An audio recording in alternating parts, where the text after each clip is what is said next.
Terima kasih Anda masih bersama kami. Bagi Anda yang baru saja bergabung, kami hadirkan kembali 3 berita utama hari ini. Seorang perempuan di Ngamprah, Bandung Barat luka parah ditikam seorang pria di warung miliknya.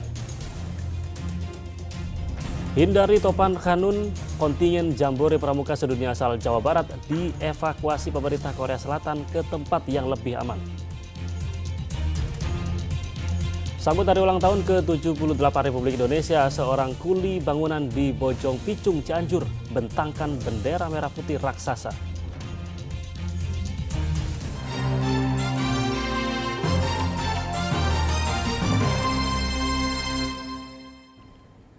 Seorang pria di Sumedang menjamret kalung bocah yang sedang dibonceng oleh ibunya.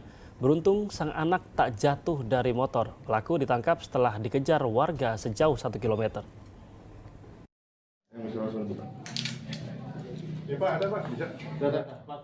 Warga Pawenangan menangkap seorang jambret di depan kantor Satpol PP Sumedang Selasa siang.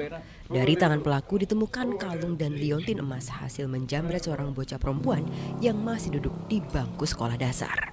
Petugas membawa pria 32 tahun itu ke kantor polisi. Pelaku mengaku menjambret korban karena sedang dibonceng ibunya usai pulang sekolah. Awalnya ibu dan anak atau korban ini naik sepeda motor, kemudian sampai TKP dipepet sama pelaku. Setelah dipepet pelaku mengambil secara paksa kalung dan liontin ini. Saat mengambil langsung kabur ke arah utara. Gitu. Terus terjadi kejar-kejaran apa seperti apa, Pak? Terjadi kejar-kejaran antara petugas kami dan pelaku ini, dan alhamdulillah kita amankan di dekat sekitar Pangerundubel, itu wilayah Sumedang Utara juga sama. Bawa pria 32 tahun itu ke kantor polisi. Pelaku mengaku menjambret korban karena sedang dibonceng ibunya usai pulang sekolah. Sementara itu ibu korban mengaku masih trauma dengan penjambretan. Meski anaknya tak sampai terjatuh, saat kalungnya ditarik ada bekas luka di leher buah hatinya. Saya sih shock ya Pak ya. Namanya ini anaknya bungsu gitu. Kalau ditanya, karena saya berusaha untuk tegak, tapi saya shock, benar-benar shock soalnya.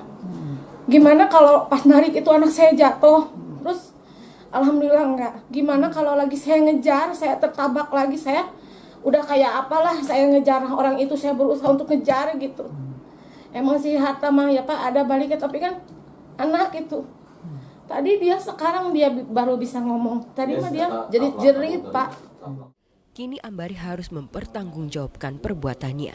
Ia dijerat pasal 365 KUHP dengan ancaman hukuman 9 tahun penjara. Agun Gunawan melaporkan dari Sumedang. Selanjutnya polisi terus mengejar 7 penganiaya perempuan di kota Sukabumi yang diseret dan dilindas motor. Foto para pelaku pun beredar di media sosial. Polisi masih memburu 7 penganiaya seorang perempuan di kota Sukabumi yang menyeret dan melindas korbannya dengan sepeda motor. Pihaknya mendatangi dan menanyai warga di sekitar wilayah Sukabumi untuk mencari keberadaan para pelaku. Pihak polisi pun membenarkan akan foto para pelaku yang tersebar di media sosial. Pihaknya tak mengelak tersebarnya foto karena video penganiayaan telah tersebar luas di media sosial. Karena peristiwa ini sudah viral, sehingga foto-foto pelaku ini sudah banyak tersebar di masyarakat. Saya mengimbau ke masyarakat apabila memang menemukan para pelaku, silakan untuk segera menghubungi kami. Atau setidak-tidaknya silakan diserahkan ke kepolisian terdekat untuk diserahkan kepada kami. Ya, jadi jangan main hakim sendiri. Kalau masih dalam pendalaman kita, tapi untuk sementara masih tetap seperti yang awal saya sampaikan bahwa motif awalnya adalah kecemburuan. Polisi baru menangkap 2 dari 9 pelaku, sementara pelaku utama dan 6 rekannya masih dalam pengejaran. Saat ini kondisi fisik korban penganiayaan mulai membaik meski masih trauma. Pihak keluarga meminta 7 pelaku yang masih berkeliaran segera ditangkap. Penganiayaan terjadi di Pramuka 2 Citamiang, Kota Sukabumi pada Jumat malam lalu. Korban dianiaya 9 pemuda dengan diseret dan dilindas sepeda motor. Diduga modus cemburu yang membuat para pelaku tega menganiaya korban. Asep Didi melaporkan dari Kota Sukabumi. Kita ke informasi soal perhelatan Jambore Pramuka Dunia di Korea Selatan. Puluhan ribu peserta Jambore akhirnya dievakuasi menyusul adanya prediksi cuaca panas ekstrim di lokasi acara. 1.500 peserta asal Indonesia dipastikan telah mengungsi ke tempat aman, termasuk 513 peserta dari Jawa Barat.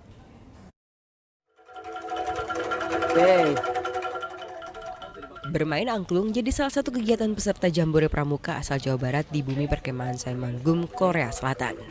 Akulturasi budaya sesama peserta Jambore Pramuka sedunia dari berbagai negara, baik dari tuan rumah Korea Selatan serta negara lainnya.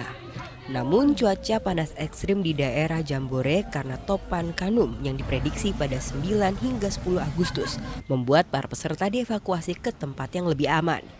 Evakuasi dimulai sejak 8 Agustus kemarin. Ada 39.000 peserta dari 155 negara yang dievakuasi ke asrama Universitas Wongkwon. Evakuasi dimulai dari usia termuda dengan menggunakan 1.000 bus.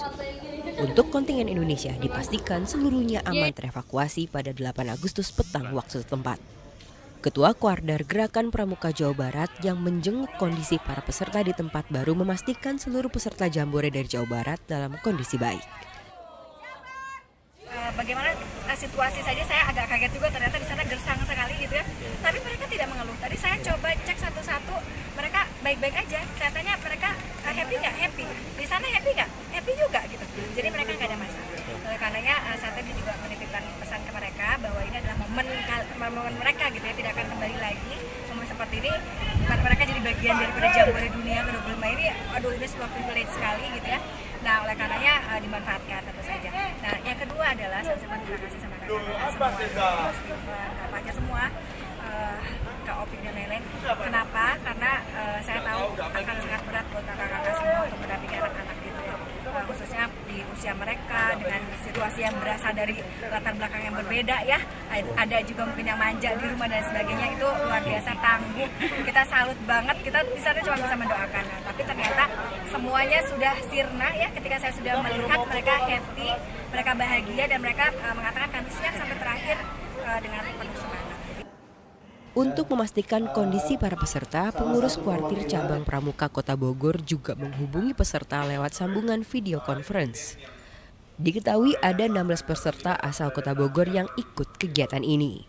Meski tak khawatir dengan kemampuan para peserta, pihaknya meminta para peserta untuk menjaga kesehatan dan kondisi selama di Korea Selatan. Ya, yang pasti sih mereka kan pramuka penggalan ya. Sudah dibekali oleh berbagai keterampilan dan juga tentu sebelum berangkat juga kita sudah sampaikan bahwa yang berangkat itu bukan semata-mata mereka yang punya kemampuan ekonomi atau biaya saja, tetapi harus bisa menghadapi berbagai tantangan yang ada di lapangan. Gubernur Jawa Barat pun memastikan seluruh peserta Jambore Pramuka Dunia dari Jawa Barat telah dievakuasi dan berada di tempat yang aman. Ia pun mempercayakan kondisi para peserta kepada Ketua Kuarda Jawa Barat. Dari Jawa Barat ada Ibu Atalia, ada di sana posisinya. Per hari ini semua baik-baik saja. Dan sebagian dialihkan ke Seoul dan lain sebagainya. Jadi tidak usah khawatir. Kalau ada berita apa-apa pasti dikabari dari sana langsung oleh Ketua Kuardanya, Ibu Atalia langsung ke saya. Jadi per hari ini belum ada kabar menandakan tidak usah khawatir bahwa ada cuaca ekstrim dan lain-lain, yaitu harus diwaspadai, mudah-mudahan aman terkendali.